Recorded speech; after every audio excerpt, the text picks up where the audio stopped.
DPWH Secretary Manuel Bonoan. DPWH Secretary Manuel Bonoan is a long-time DPWH official who has held top positions through different administrations.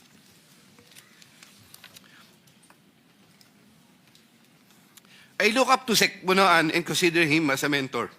I treasure his guidance and friendship over the years. Prior to Sec Bonoan's assumption as Secretary of DPWH, I was the Undersecretary for Operations and Planning for NCR, Visayas, having assumed the said position in 2018. Unlike during the time of Sec Mark Villar, when I was not given much task, even removed as back chairman, and had very limited operational functions during the COVID pandemic period, Sec Bonoan entrusted me with more operational functions and let me work more closely with Usec Cabral. Sometime in 2022, Sec Bonoan directed me to submit a list of projects for possible inclusion in the NEP for fiscal year 2023 worth around 450 million. Without question and delay, I asked Bulacan First DEO for a list of projects for funding. Thereafter, Engineer Alcantara submitted to me a list of projects for funding under the NEP. Those projects are indicated in the list here to attach as Annex O. In compliance with this order, I forwarded the list to Sec Bonoan. He told me that Undersecretary for Planning Maria Catalina Cati Cabral shall facilitate and ensure the inclusion of these projects in the NEP. Engineer Alcantara gave the 10% of the value of the projects. Similarly, in 2023, Sec Bonoan directed me to submit a list of projects for possible inclusion in the NEP for fiscal year 2024 worth around 150 million. Again, without question and delay, I asked Bulacan First DEO for a list of projects for funding. Thereafter, Engineer Alcantara submitted to me a list of projects for funding under the NEP. Those projects are indicated in the list here to attach as Annex P. In compliance with this order, I forwarded the list to Sec Bonoan. In compliance with this order, I forwarded the list to Sec Bonoan. Sec Bonoan said that Usec Cabral shall again facilitate and ensure the inclusion of these projects in the NEP. Engineer Alcantara gave 15% of the value of the projects. Also in the year 2024, Sec Bonoan also directed me to submit a list of projects for possible inclusion in the NEP for fiscal year 2025 for the amount of 900 million. I asked Bulacan First DEO for a list of projects for funding. Thereafter, Engineer Alcantara submitted to me a list of projects for funding under the NEP.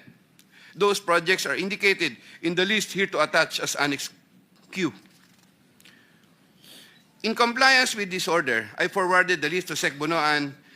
Sec Bonoan said that Usec Cabral shall again facilitate and ensure the inclusion of these projects in the NEP.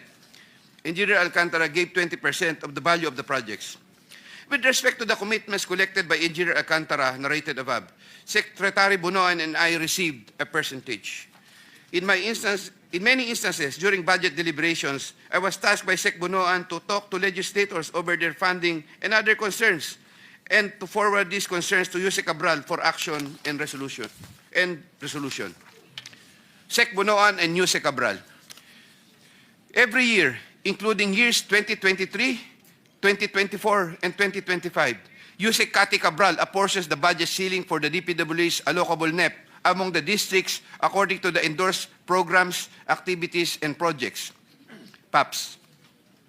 Although she would make it appear that 100% allocable NEP had been apportioned, Usec Cati Cabral would reserve a substantial percentage of that allocable NEP for her and Sec Bonoan's preferred projects. Sec Manny Bonoan would from time to time ask me to take charge of part of his own reserve allocations. The value of the projects that I handled for Sec Bonoan was at least 5 billion per annum for the years 2023, 2024, and 2025, with an average of 15% commitment. Of this 15% average commitment, Sec Bonoan 75% usually would give. Of this 15% average commitment, Sec Bonoan 75% usually would give me 25% of the commitment, with the rest of the commitment shared between him and Usec Cati Cabral. Usec Cati Cabral herself took charge of her own reserve allocations. Once again, I humbly reserve the right to submit another supplementary affidavit if warranted in the premises. I attest to the truth of the foregoing statements based on my personal knowledge and authentic records. Mr. Chair, thank you.